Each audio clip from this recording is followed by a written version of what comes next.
I'm a big horror movie fan, so I'm always excited about the next big horror movie that comes out. Now, luckily, I got fortunate to get the opportunity to catch Lights Out about 3 weeks early by the time this video drops, thanks to the folks at Popcorn Frights for the invitation. Now, this movie did really well at Sundance. It's got a lot of good early buzz, so I was very excited to see this movie. And let me say this, horror fans, you're going to enjoy what's coming up in the end of July. And with that, I welcome you to another episode of The Real Mentor, where my goal, as always, is to enhance your movie watching experience. Now, Lights Out was produced by James Wan, who's probably the best horror director right now. Of course, he gave us The Conjurings, amongst others. Now, it stars Teresa Palmer, who we saw in Warm Bodies, most notably, and also Gabriel Bateman as a young kid. Now, they're brother and sister. The basic premise is a sister who lives on her own. She finds out that the brother's having some issues sleeping. He lives with his mom. The dad recently passed away. And the mom's a little bit cuckoo for Cocoa Puffs. She's manic depressive. When she was a kid, she was institutionalized. And now she seems to be talking to herself. But the kid, Gabriel Bateman, finds out she's not. She's actually talking to a ghost, which he sees every so often, is freaking him out. So eventually his sister finds out what's going on, and she does her best to uncover the mysteries of who this ghost or whatever it is. Can I keep as spoilers free as I can? And she does her best to try to save her family. Now, what's really cool about this ghost is that it can only be seen when the lights are out, hence Lights Out.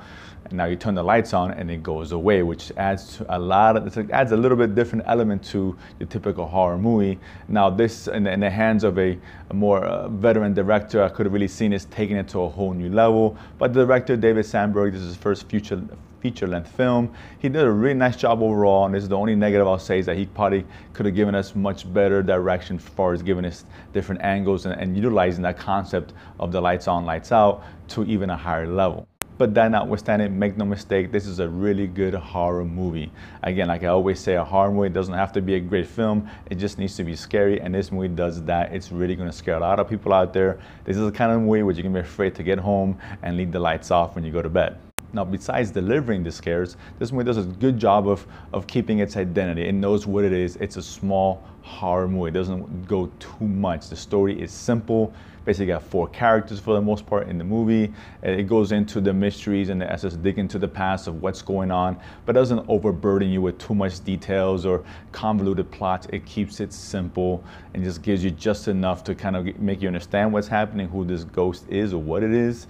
But it remains true to itself. This is a horror movie at its bare essence, and there's a lot of cool imagery, a lot of good stuff going on, and the director Sandberg does a really good job of the build-up. There's some scares in the beginning, obviously in the middle of the movie, but it saves the majority of the tension for the last 20 minutes or so. The last 20 minutes are worth the price of admission by itself. Guys, you take your girlfriends, I recommend a long, thick jacket, because the girls will be hanging onto your forearms for the entirety of the movie, specifically the last 20-25 minutes of this film.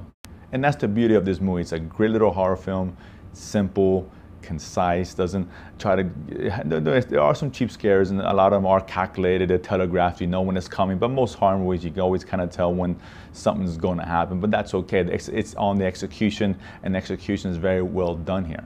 And at the end of the day, this doesn't rely on gore or ghastly deaths or cheap chase scenes. It keeps it simple. It's probably 2 locations that are on the movie, 4 basic characters, a simple plot. It really works on that level, and it delivers the scares at the end of the day, because you're focused on just the scares, not on all these plots and characters and on this unnecessary things that are going on. And that's really good about this movie. Ultimately, do I recommend it? Absolutely. If you're a horror fan, go watch it this weekend. I mean, when it comes out on the 22nd anyway, you're gonna have a good time. You're gonna be scared. A lot of people, all the girls in there screaming, all that, and probably some of the guys too, I would assume. And it delivers a lot of good tension. And like I said, I couldn't recommend this movie hot enough. I probably say it reminds me a lot of It Follows, which is my favorite horror movie last year. I don't think it's as good as a movie as The Conjuring 2, which came out earlier this year. But I think it delivers an equal amount of scares in its own right, and it's definitely worth checking out. You're really going to enjoy it. It's a nice little self-contained horror movie.